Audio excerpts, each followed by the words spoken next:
What's up guys, it's me Jimmy Agik. So here is I bought at this, I don't know what you call it.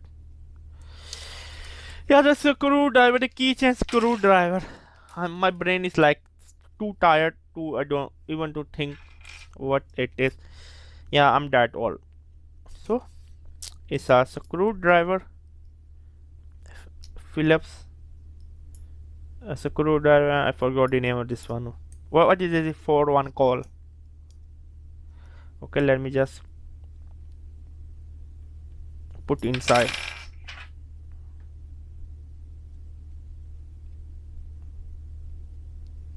Okay, like this. Okay, here we go.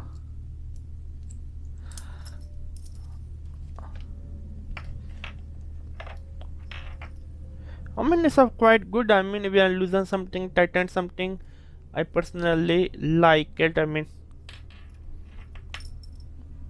yeah, I think it's a must buy.